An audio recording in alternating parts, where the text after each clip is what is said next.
جس کو اللہ نے جنت بیچنے کا اختیار دیا۔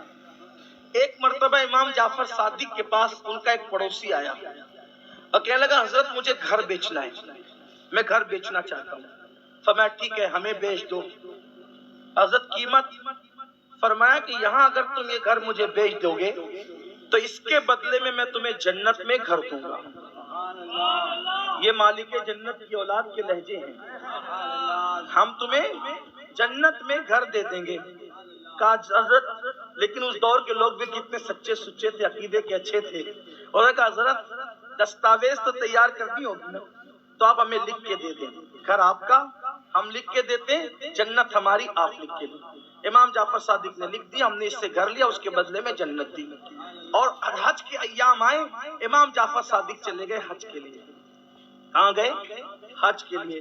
خدا کا کرنا وہ حج کے لیے گئے، ادھر اس کی طبیعت خراب ہو گئی۔ جس نے جنت خریدا تھا مکان دے کر، اس نے وصیت کی میرا انتقال ہو جائے تو یہ چٹھی امام کے ہاتھ کی لکھی میرے کفن میں رکھ دینا، اس لیے کہ دستاویز ہے جنت کی، ساتھ میں لے جانا ہوگا دکھانے کے لیے، تو پھر جنت ملے گی اسی پر۔ اب ہوا انتقال، گھر والوں نے رکھ دیا کفن میں رکھ دیا۔ امام جعفر صادق حج کر کے واپس آئے۔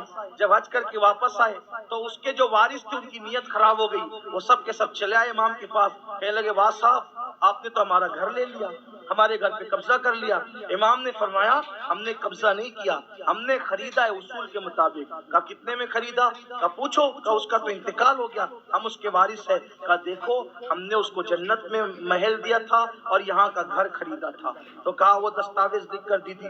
کہا لو صاحب یہ بھی کوئی سودے ہوتے ہیں، جنت میں محل دے دیا اور یہاں کا گھر لے لیا، آپ نے لے لیا ہمارا گھر۔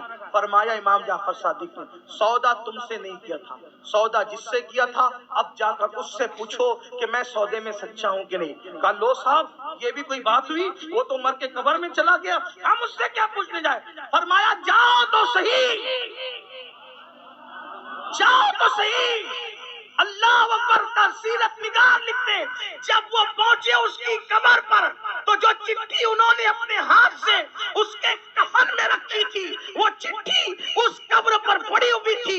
ایک طرف امام جعفر صادق کی تحریر تھی اور دوسری طرف اس کی تحریر تھی کہ امام نے جو وعدہ کیا تھا اس وعدے کے مطابق مجھے جنت میں محل مل چکا ہے۔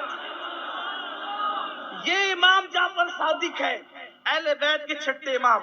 اب ان کے پاس کوئی مسئلہ پوچھنے آیا، کہنے لگا کہ حضرت یہ بتائیں کہ تلوار میں جو چاندی کی موٹ لگائی جاتی ہے وہ جائز ہے کہ ناجائز؟ کیا ہے؟ جائز ہے کہ ناجائز؟ اب اگر مجھ سے کوئی پوچھے کہ چائنیز کھانا جائز ہے کہ ناجائز تو میں کہوں گا جائز ہے، تو کہیں گے اس کی دلیل کیا ہے؟ تو میں کہوں گا کہ وہ جو فلاں خان صاحب فلم دنیا میں کام کرتے نا وہ بھی چائنیز کھاتے ہیں۔ کہا واہ جی واہ بڑی دلیل لائی آپ نے، آپ بھی غیر معتبر ہو گئے غیر معتبر کا حوالہ دے کر۔ صحیح یہی نا بھائی، جائز بتانا ہے تو اس کا حوالہ دو، دامن نچوڑ دے تو فرشتے وضو کریں، یہی تو ہے، یہی تو ہے۔ کہا کہ یہ ڈش کھانا جائز ہے کہ ناجائز؟ وہ فلاں خان صاحب کا حوالہ دیا ناچنے والے کا تو میں غیر معتبر ہو گیا، لیکن اگر میں نے یہ کہہ دیا کہ علامہ اختر رضا خان صاحب کو میں نے کرتے دیکھا ہے، یہاں بھی خان صاحب ہے نا، لیکن یہ کہہ دوں کہ علامہ اختر رضا خان صاحب جنہیں ہم اور آپ محبت پیار سے تاج الشریعہ کہتے ہیں ان کو کرتے دیکھا ہے، کہا نہیں اب بات مکمل ہے۔ کیوں؟ کیونکہ جس کے کردار پر، جس کے ایمان پر، جس کے تقوی پر، جس کی پرہیزگاری پر اعتماد ہو وہی ذات حوالہ بنے، اور جس کے تقوی پہ پرہیزگاری پر اعتماد ہی نہ ہو، جو آدمی خود ڈاؤٹ فل ہو، وہ کیا حوالہ بنے گی؟ اس کا حوالہ دینے والا خود جو غیر معتبر ہو جائے گا۔ اب امام جعفر صادق، توجہ کر رہے ہیں آپ، امام جعفر صادق، امام جعفر صادق جو ہم حنفیوں کا حوالہ، جو شافعیوں کا حوالہ، جو مالکیوں کا حوالہ، جو حنبلیوں کا حوالہ، جو بہلول دانا جیسے مجذوب کا حوالہ، جعفر صادق سب کا حوالہ، بلکہ جو لوگ فقہ حنفی مالکی شافعی کو نہیں مانتے تو وہ لوگ بھی فقہ جعفری کو اپنا حوالہ مانتے ہیں۔ ہو گیا سب کے لیے حوالہ، دونوں فریقین کے لیے حوالہ.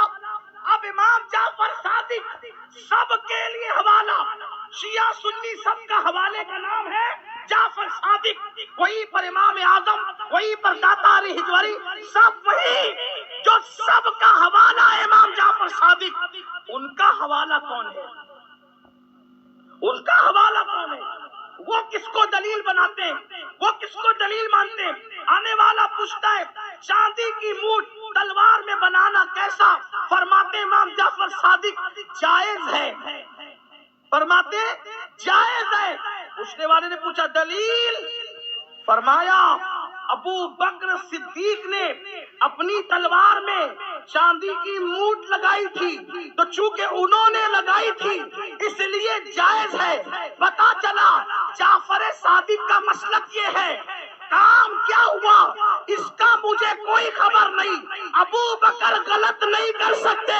اگر چاندی کی مونٹ تلوار میں لگا لی تو ابو بکر کی بات دلیل بن گئی. اب جتنے کام ابو بکر نے کیے ہیں ابو بکر کے کام نہیں دیکھتے, چونکہ وہ ذات غلط کر نہیں سکتی اس لیے انہوں نے لگایا تو لگانا جائز ہے. تو آنے والے کی نیت میں کچھ ڈاما ڈول تھا. اس نے کہا آپ بھی ان کو صدیق کہتے ہیں,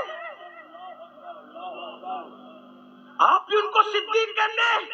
اب امام جعفر صادق بیٹھے تھے, کھڑے ہو گئے اور پھر کہتے ہیں او صدیق صدیق صدیق صدیق صدیق صدیق. جب تک ان کی سانس نہیں ٹوٹ گئی وہ ابو بکر کو صدیق صدیق صدیق کہتے ہیں. وہ صدیق ہے, صدیق ہے, صدیق. اور مولا کائنات کو کہتے ہیں کہ آسمانوں سے خدا نے جو ابو بکر کا نام نازل کیا ہے وہ صدیق ہی ہے. نعرہ تکبیر, نعرہ رسالت. باری آتی ہے آل کی. اب آل کے معاملے میں صدیق اکبر نے ترجیح کس کو دی؟ قربان.